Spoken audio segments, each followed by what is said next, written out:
One of the most memorable and horrific things to come out of the 21st century is one that we forget far too often. When it happened, every single major news publication talked about it. It involved one of the most popular rappers of all time, getting dropped from every organization that they ever worked with, canceling their tours, getting called out by the President of the United States himself for how distasteful his actions were. The loss that was amounted here is unquantifiable, and even thinking about it leaves a shiver down my spine. I'm of course talking about Kanye West stealing the mic from Taylor Swift at the 2009 VMA Awards. Wait, what? You thought I was talking about something else?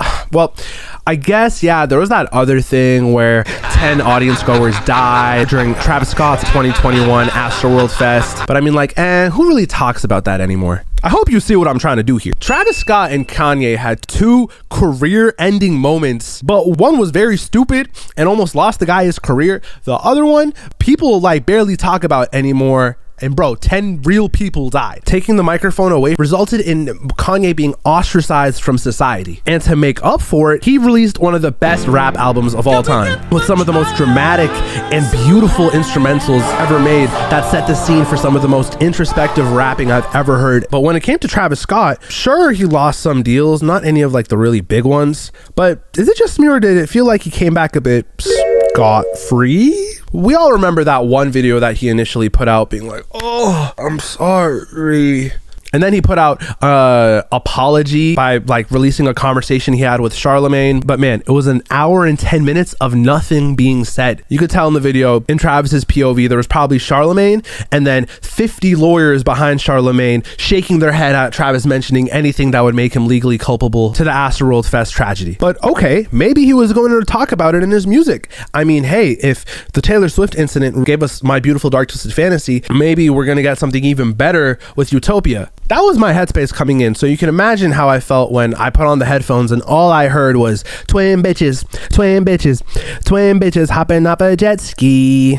And that brings me to my point of, I think Travis Scott fell off. Now, there's two ways you can look at it. One is materially, which in that sense, Travis not only did not fall off, but in fact, he's never been better off financially since Astroworld. He went from doing the Astroworld tours, which were like arenas, to the Utopia tours that were in stadiums. Not only is he on his like 30th shoe with his Nike partnership as well, but he's also now a brand ambassador of Oakley. So I'm not saying he fell off in terms of monetarily, but I do think that Travis Scott fell off musically, and that fall off was a bit intentional. Now, before anything, let me tell you, I'm a huge Travis Scott fan. I'm talking about, I would go back to Owl Pharaoh days. Bro, I was like really deep and dedicated. But post Astroworld Travis Scott is a different Travis Scott. It's like a sanitized, flanderized version of himself. Music's gone down on a decline. I haven't been able to understand or fully comprehend one Travis Scott verse ever since he's come back. I'm not saying that like, oh, I'm a boomer, I don't like auto-tune mumble jumble rap. Bro, again, I'm telling you, I was a huge Travis Scott fan. I felt like he was pushing boundaries, but now it feels like he's playing safe intentionally, as if he's scared to try or say anything of substance. And I think it's because he realized he no longer needed to say anything of substance. His aesthetic alone was enough to keep people hooked, so he grew inward and stopped taking the risk of actually saying something meaningful or doing anything impactful. How do we go from artists addressing real topics and having deep introspection to being sanitized and giving us corporate garbage slot music to the point where they won't address the tragedy of their own concert? I made a video about the monoculture a while back and how generally mainstream pop stars haven't been hitting, and I bring up a lot of good points there, but maybe there's another reason as to why people like Travis Scott don't really say anything in their music. I want to explore how Kanye was able to come back but Travis didn't, and how the entire thing is much bigger than just them or just rap or just music, but it ties into the political and economic state of the world. To do that, let's start talking about the...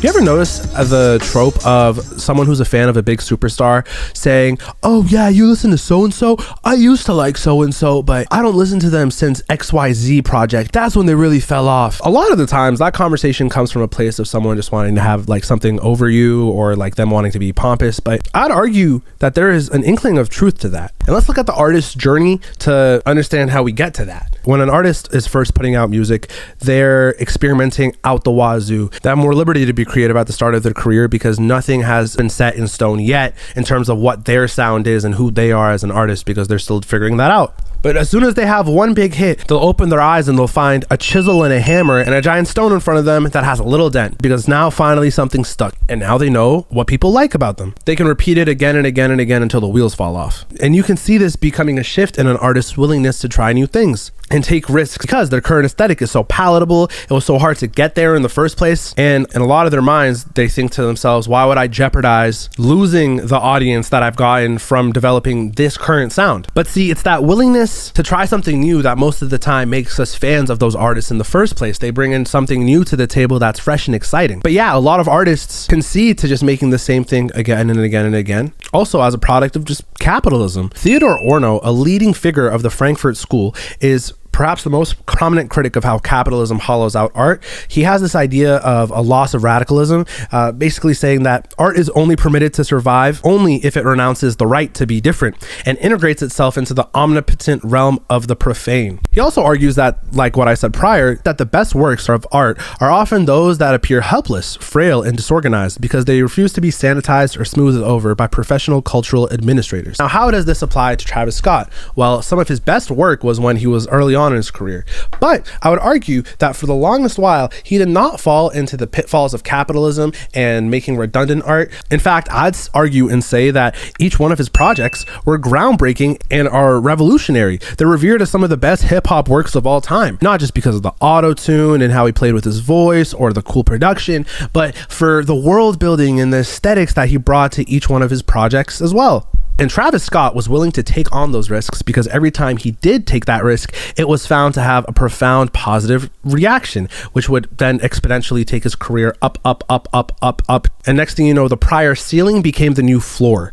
But this is how I feel about his music up until Astroworld, because I think when the Astroworld travesty occurred, Travis fell into this capitalist shell when he went to go make Utopia. And I mean that because a lot of the shit on Utopia is just really derivative of what other popular artists were doing or what Travis did prior. I revisited a lot of his work going into making this video, and Travis Scott comes off more like a sound effect than an actual artist with something to say. We find out more about Travis off of Coffee Bean on Astroworld versus the entirety of Utopia. The production went from being something exciting, new, refreshing, like Sicko Mode, like 90210, like Maria I'm Drunk, to regular tracks that you would hear in like a Miami club, like K-pop, or something safe like a Drake feature on Meltdown. And it also felt like emotionally Travis Scott closed the door on us. Like we could kind of get a sense of how he was feeling, but again, I feel like because he didn't want to make himself liable to any of the Astroworld stuff, I think he just tried to avoid it. I mean, bro, 10 victims died and there's only one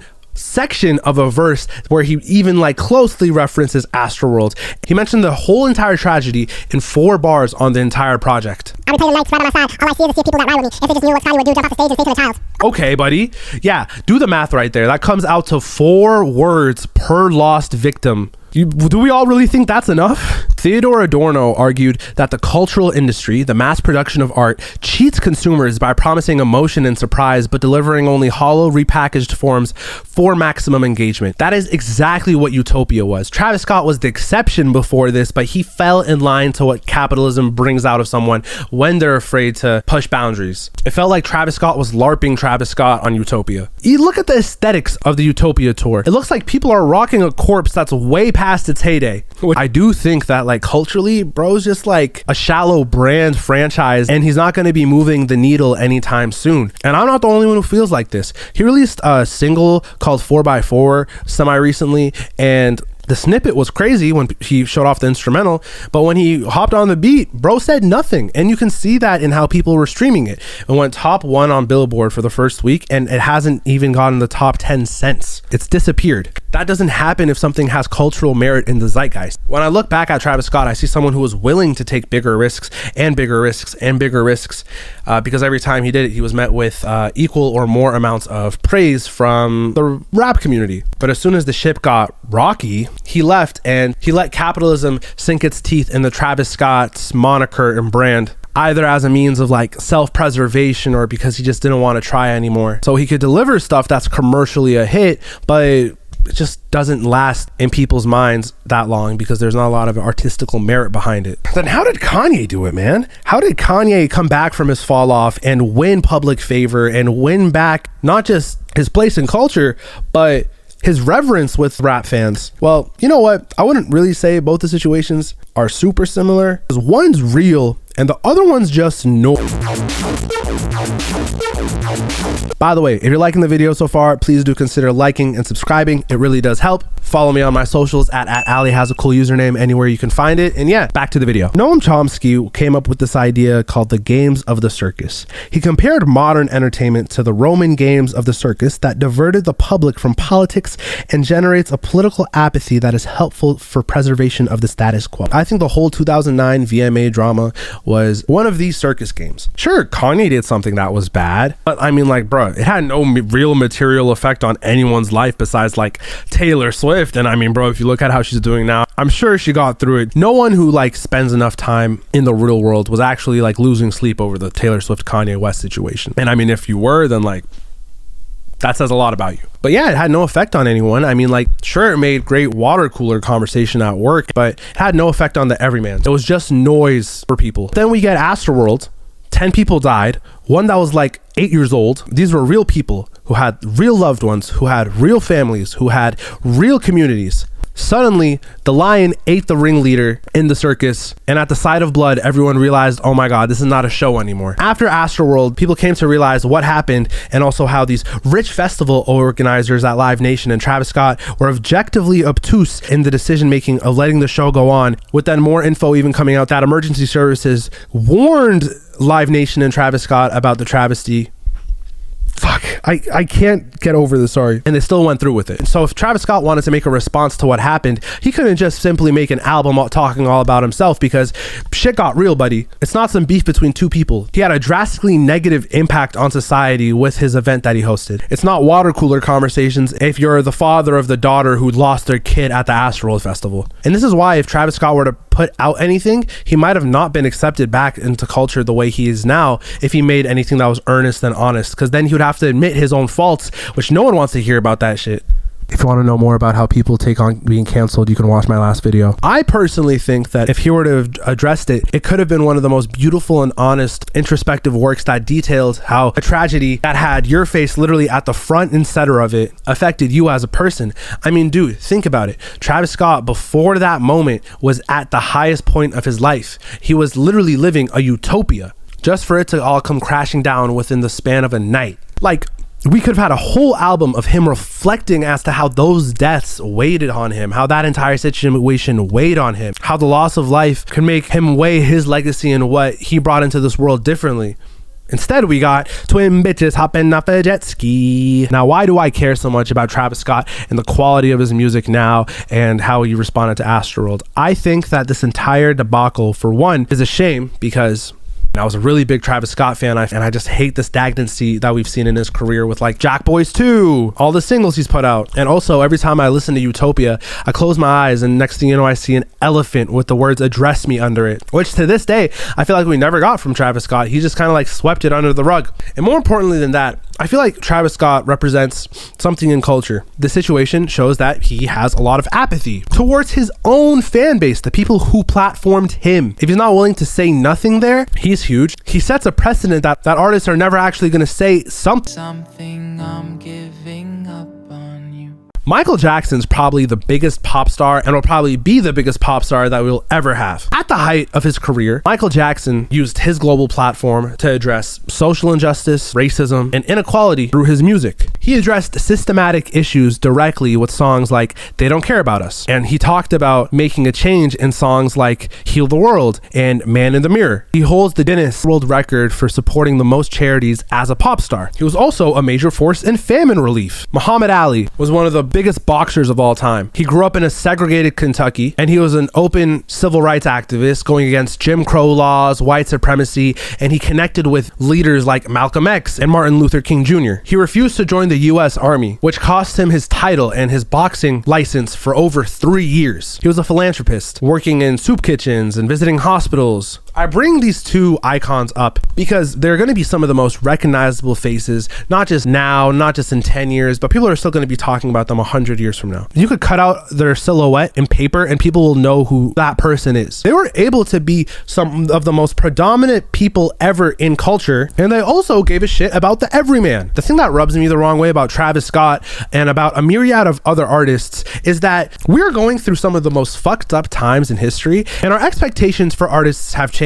They don't give a fuck about what's happening. And if someone like a Travis Scott isn't willing to acknowledge the travesty of his own festival that people had to go through his face to enter, then what hope do we have? You know what? I feel like that is not talked about enough in this conversation about why mainstream rap, or you know what, mainstream music in general is dying, is because the music is not reflecting the current times. People are stressed. People are anxious about the future. They're anxious about war. They're anxious about the climate. What they're listening to from mainstream acts is so sanitized and not real to the current situation that people just don't want to hear that shit anymore. And these big rappers and pop stars don't want to address anything because they might face a little bit of pushback, or they might lose a little bit of opportunities. And oh my God, bro, no, they can't lose the opportunity of buying their 20th supercar or buying their 50th Mega Million mansion. You can have this conversation with almost anyone who's found like insane success. Like, OVO is half Arab people. Why the fuck has Drake not said anything about Israel or Palestine?